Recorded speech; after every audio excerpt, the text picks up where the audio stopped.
Yes, welcome to Monday's Coffee with Jesus. We're looking at the healing at the pool, and let me just begin to ask what kind of weekend you've had, because on Sunday, yesterday, I think we had a really encouraging day. I don't know if you understand this phrase, unction, but I felt that there was an unction, there was a sense of the Lord's presence, both at our morning service at 10 and our live at 5. There was a stillness. There was just something about it, and it was absolutely lovely. And that's all I look for. That's all I want. That's all I long for, is just the presence of Christ. And I could see that people were visibly affected, some to tears, and that's just the work of the Spirit, and that's what we look for. So we return to God's Word. I return to God's Word refreshed, and Jesus has gone to the pool at Bethesda, where we looked at Friday on the disabled people, and then we read this.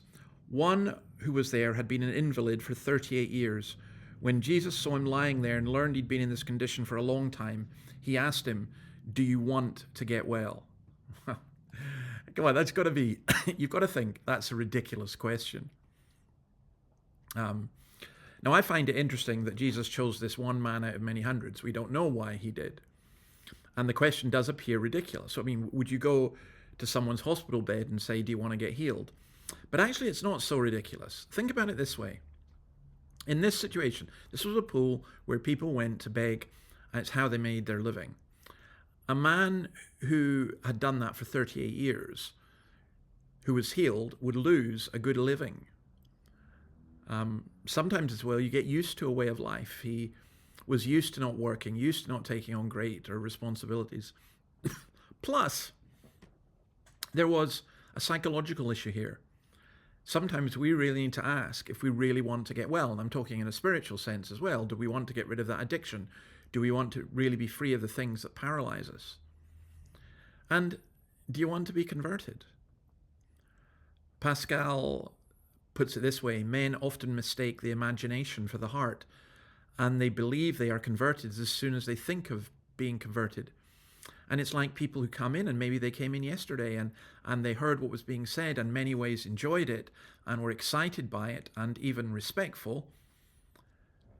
You listen to the gospel, but you're not converted. And then there comes a time when you just say, I don't really want this. I don't want to be healed. And you just leave. So the question, do you want to be healed? I would retranslate that and ask, do you want to be converted?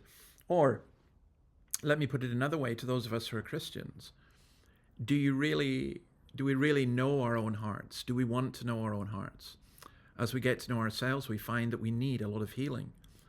But the question is, do we really want to be healed? I think of a man I knew who I was discussing with. I've told the story before, so I won't repeat it. But I was discussing with him quite a bit. And he'd lost his wife and so on. And after a while, after several weeks, he told me, "Don't come back." And I said, "Why?" He said, "You're making too much sense.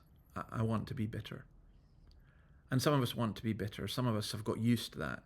Some of us have got used to the unresolved conflicts and the things deep within us. So I just simply ask you, do you really want to be healed? Because there is one who heals. God bless you, and see you again tomorrow. Bye.